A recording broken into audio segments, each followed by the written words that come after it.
माँ, बस माँ हो गई। तो माँ में कितनी ममता होती है जिसका आज तक कोई आकलन नहीं कर सका। माँ की ममता का कोई आकलन नहीं कर सका। एक बार माँ लिखा गया और वही माँ 2 बार लिख दिया जाए तो बन जाता है मामा।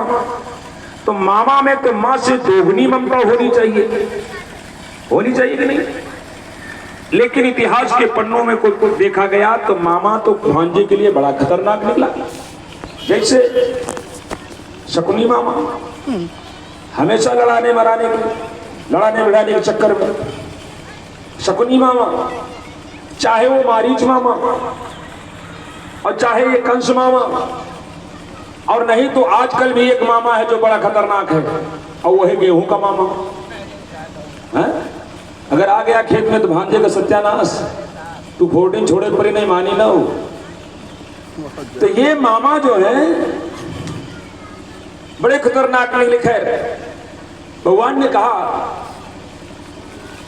ने कहा अच्छा एक मामा और है, जानते हो कि नहीं कोई? एक मामा और है, और वो है जब सवेरे सवेरे माताओं का बालक रोता है तो माताएं कहती ओ भैया चुपाए रहो, कौआ मामा आए हैं, कौआ माँ गुड़ लाए हैं,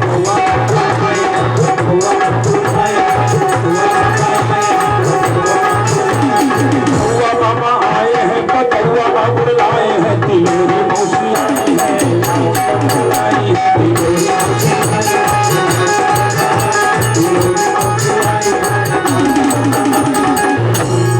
कौआ को मामा क्यों कहा गया? कौआ को मामा क्यों कहा गया हम भी नहीं जानते हैं। लेकिन अगर अगले साल फिर भगवान ने मौका दिया तिलमा में कथा कहने का तो हम जरूर बताएंगे कि कौआ को मामा क्यों कहा जाता है। अब की बार नहीं बताएंगे, चाहे ये समझ लो हम बताएंगे नहीं, चाहे समझ लो हम जानते नहीं, चाहे जो मान लो हम सब कुछ मानने को तैयार है। तुमका पता हम जानी थे, ना जानी थे तो बेइज्जती कराई हो। अब ये प्रश्न छोड़कर जा रहे हैं तिलमा गांव में कि कौआ को मामा क्यों कहा जाता है, और इसका प्रमाण सहित हम उत्तर देंगे, गैर प्रमाणित नहीं प्रमाणित उत्तर देंगे इसका कि कौआ को मामा क्यों कहा जाता है। खैर कन्हैया ने कहा बाबा हम मामा के यहाँ जा रहे हैं। मैया को समझाया मामा के यहाँ जा रहे हैं, क्यों डर रही हो, कुछ नहीं होगा। मैया को ढांढस बंधाया कन्हैया को और रथ को सजाया। सारे ग्वाल वालों ने कहा हम भी चलेंगे, हम भी चले कान्हा तेरे साथ, हम भी चलेंगे। नंद बाबा भी चल दिए, ग्वाल बाल भी तैयार हो गए। अकुरु जी ने रथ पर बिठाया कृष्ण बलराम को, और जैसे रथ वृंदावन के बाहर निकला ये खबर ब्रज के गोपियों को मिली। गोपियां दौड़ी दौड़ी आई और रथ के चारों तरफ से घेर लिया गोपियों ने। एक गोपी रथ के आगे लेट गई, कहा कान्हा अगर जाना चाहते तो रथ को हमारे ऊपर से चढ़ा कर ले जाओ, हम तुम्हें जाने नहीं देंगे। मोहन हम तुम्हें जाने नहीं देंगे। गोपियां रो रही हैं और गोपियां रो रो करके कहती हैं कान्हा मत जाओ, हमें छोड़कर मत जाओ। गोपियां कहती हैं कि रथ के ऊपर से आओ, उतर मुरलीधर, रथ के ऊपर से आओ, उतर मुरलीधर, जान देवी न देवी, रथ के ऊपर से आओ, उतर मुरलीधर, जान देवी न देवी, जया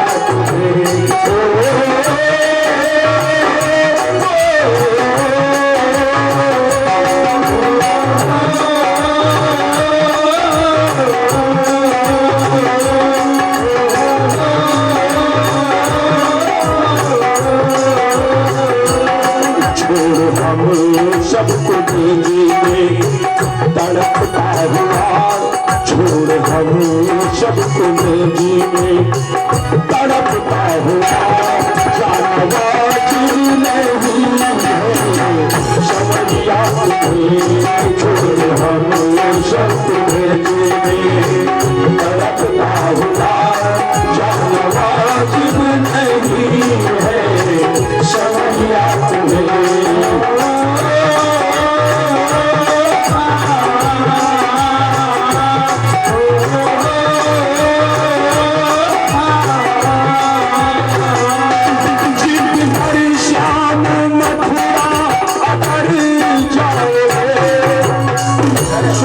कान्हा चित कर श्याम मथुरा अगर जाओगे तो चिंता ब्रज गोपियों को नहीं पाओगे।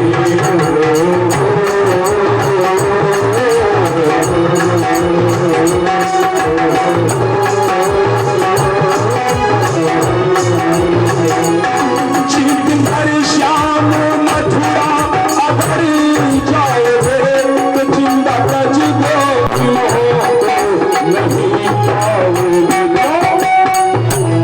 जादूगरनी बनी है मथुरा की नारियां, जादूगरनी बनी है मथुरा की नारियां, मार दे आश की छुई जादूगरनी बनी है मथुरा की नारियां, मार दे आश की छुई नजरिया तुम्हें रखती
कान्हा मत जाओ, नैनो की पोखरी बिठा लूंगी मैं, नैनो की पोखरी में बिठा लूंगी मैं, और पलकों का ताला लगा लूंगी मैं।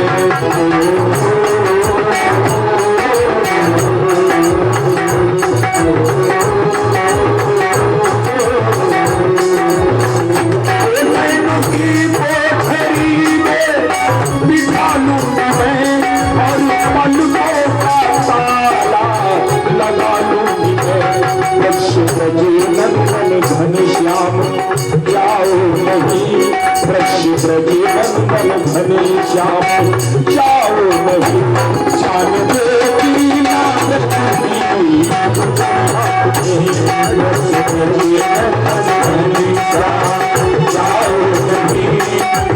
देवी नारदी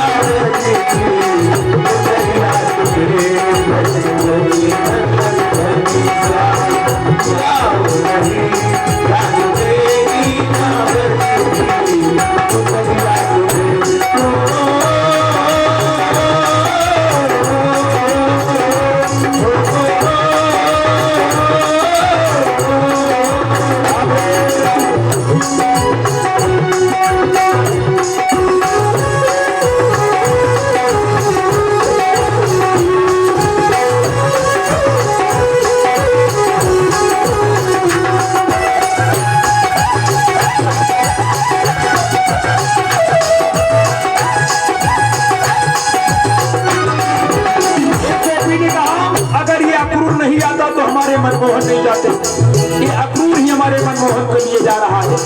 तो गोपी कहती है कि खोल घोड़ों को आगे लगा,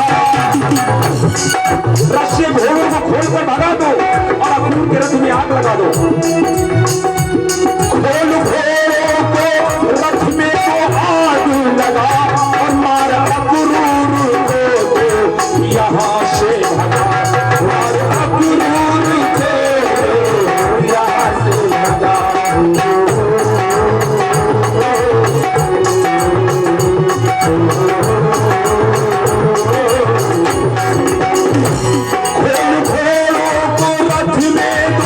आग लगा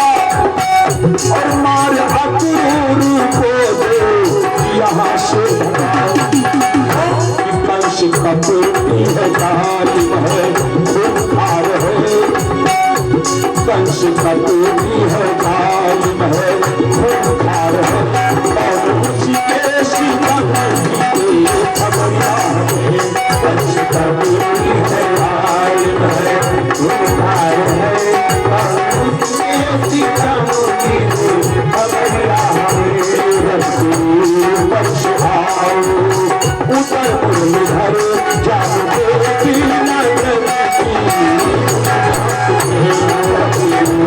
वर्ष आओ उतर मुरलीधर जान देवी नगर छोड़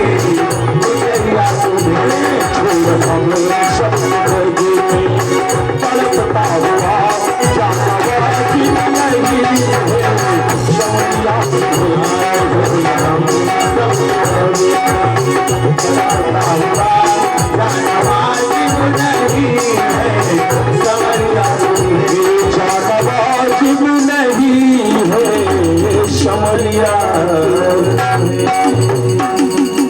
ने कहा मनमोहन मत जाओ।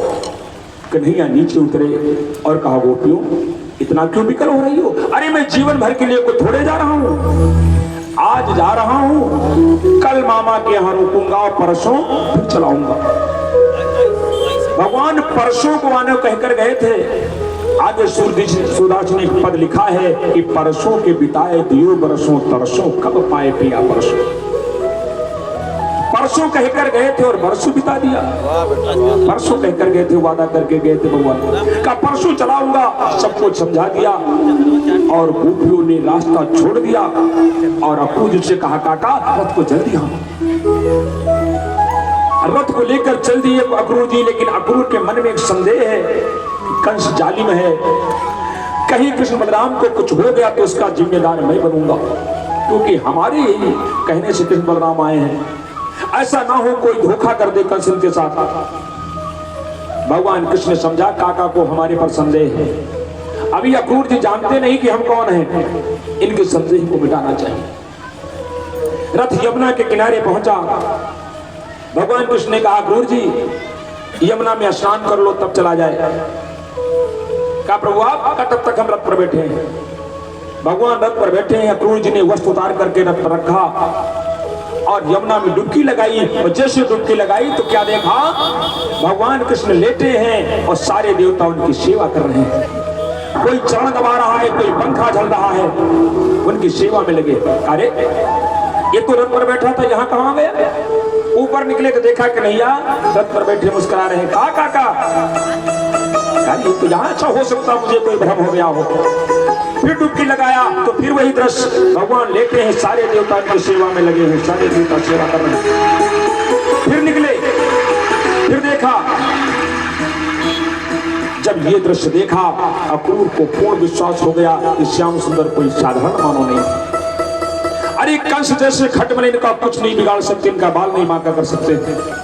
अक्रूर जी आए और भगवान की स्तुति किया, प्रभु हमें क्षमा कर देना, हम आपको पहचान नहीं पाए, आप जो हैं हम पहचान ही नहीं पाए, मेरे आंखों पर माया का पर्दा पड़ा हुआ था, आज आपने मेरी आंखों से माया का पर्दा हटा दिया, अब हम समझे कि आप कौन हैं। अक्रूर जी बिल्कुल अब स्वतंत्र हो गए कि कंस जैसे खटमल इनका कुछ बिगाड़ नहीं सकते।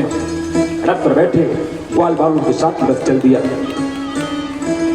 रथ मथुरा के किनारे पहुंचा।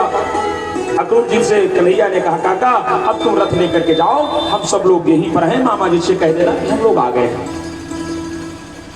अक्रूर जी रथ लेकर गए, कंस से बता दिया कि हम दोनों भाइयों को ले आए हैं। थोड़ा दिन बचा था, भगवान ने कहा बाबा अभी तक हमने मामा का गांव नहीं देखा है, ये सुना है हमारा जन्म ही हुआ था, लेकिन रास्ते में चले गए, आज पहली बार मामा के यहाँ आए, जरा देखा है मामा का गांव कैसा है। तो कहा नहीं कान्हा अकेले नहीं जाना, का अकेले नहीं जाएंगे, ग्वाल बाल भी साथ में लग गए, बलराम भी साथ में चल दिए और चल दिए।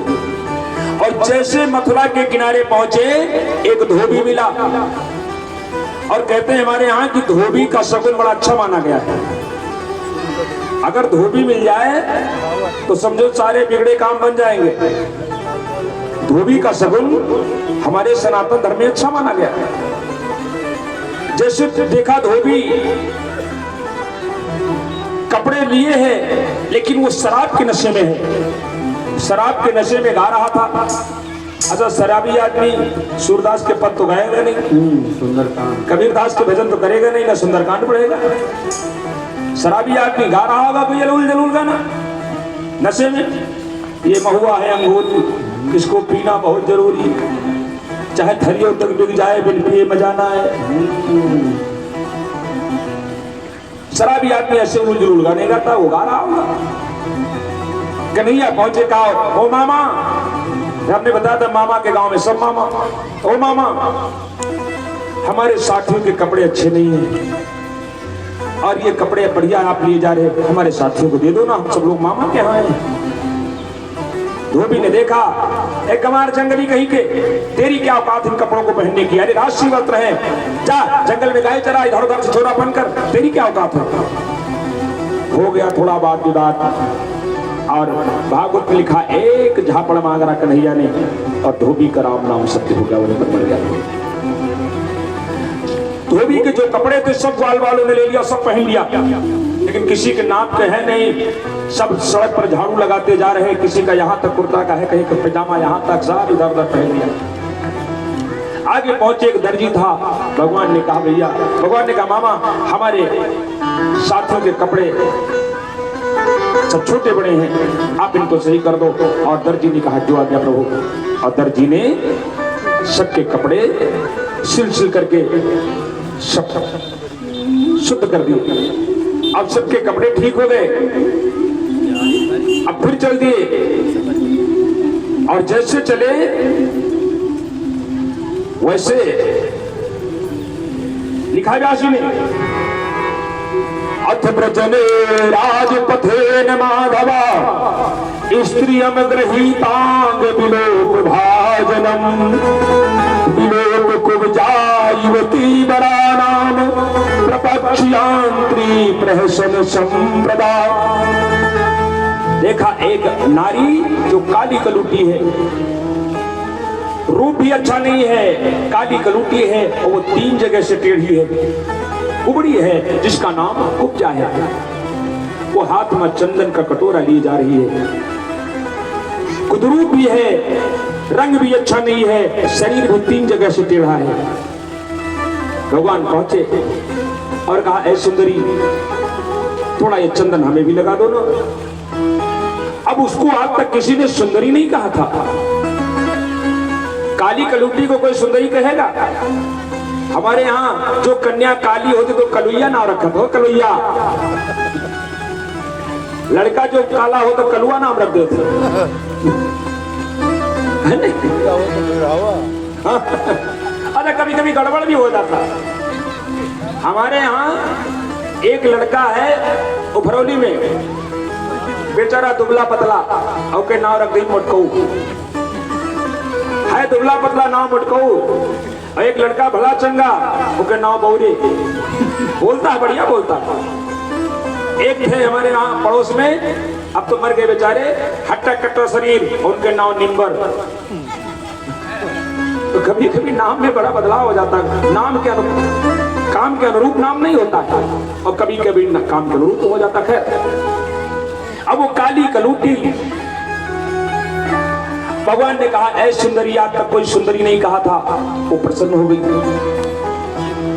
कहा आदेश करें प्रभु, कहा हमें थोड़ा चंदन लगा दो ना। कहा जो आज्ञा प्रभु। और उसने लिया चंदन और भगवान उनके मस्तक पर लगा दिया, बलराम जी के मस्तक पर लगा दिया। भगवान ने उस कुब्जा के अपने पांव का अंगूठा उसके पांव के अंगूठे पर रखा, हाथ का अंगूठा उसके यहाँ पर लगाया और ऐसे कर दिया, बस उसका कुबड़ ठीक हो गया, बिल्कुल सीधी हो गई और वो रूपवान हो गई, सुंदरी हो गई। काला कलूटापन खत्म, बिल्कुल रूपवान गोरी सुंदरी हो गई। अब गोरी सुंदरी हो गई, भगवान का पीतांबर पकड़ती है, कहती कान्हा मेरे घर को चलो ना, मेरे घर को चलो ना कान्हा। भगवान ने कहा कुब्जा, मैं तेरे घर को आऊंगा, वादा करता हूं, लेकिन अभी नहीं, मामा से मुलाकात करने के बाद, मामा से मिलने के बाद मैं तेरे घर को अवश्य आऊंगा कुब्जा, ये मेरा वादा है। और कुब्जा अपने घर को चल देती, लेकिन कुब्जा बहुत खुश है, मन ही मन खुश है, मन ही मन खुश है। कहते हैं खैर खून खांसी खुशी बैर प्रीत मधुपान और रहमन दाबे ना दबे खुद ही करद बखान। आपके अंदर कोई खुशी हो, आप चाहे इतना छुपाओ, चेहरे से आपकी खुशी झलकेगी, लोग कहेंगे आज बड़े खुश नजर आ रहे हो, क्या मामला हो, चेहरे से खुशी झलकेगी। और कोई गम हो, कोई दुख हो तो झूठी हंसी चाहे जितना हंसो, लेकिन चेहरा आपको बताएगा कि आप किसी गम में हैं। एक गजल वाले किसी गीत ने लाइन लिखा था कि तुम इतना जो मुस्कुरा रहे हो है कोई गम जो छुपा रहे हो, तुम इतना जो मुस्कुरा रहे हो है कोई गम जो छुपा रहे हो, अरे बन जाए ना जहर पीते पीते ये आंसू जो तुम पिए जा रहे हो। तो कहने का तात्पर्य है कुछ चीजें छुपाए नहीं छुपती, चेहरे पर खुशी, चेहरे का दुख, शराब पियो चाहे जितनी इलायची खाओ, लेकिन वो अपना असर बताएगा कि तुम पिए हो। आज कल एक श्रीमान जी आए थे, इनका रुपया दिया रहा है, कहीं नकली जोर झचके दारू उनके दिए 20 रुपया मार काने मामू लगाए डाले, हम फलाने हो फलाने गांव के दारू पी के शाम को। खैर तो ये चीजें छिपाई नहीं छुपती। आज कुब्जा बहुत खुश है, अपने घर को जा रही, रास्ते में कोई मिला, कहा कुब्जा क्या हुआ, कुछ मिल गया, क्यों बड़ी खुश है। कुब्जा कहते नहीं कोई बात नहीं, कोई बात तो है, कहने नहीं कोई बात नहीं, लेकिन कुब्जा सोच रही है कि मुझे जो मिला ये दुनिया क्या जाने, मुझे जो मिला दुनिया क्या जाने, सोच रही है कि मेरी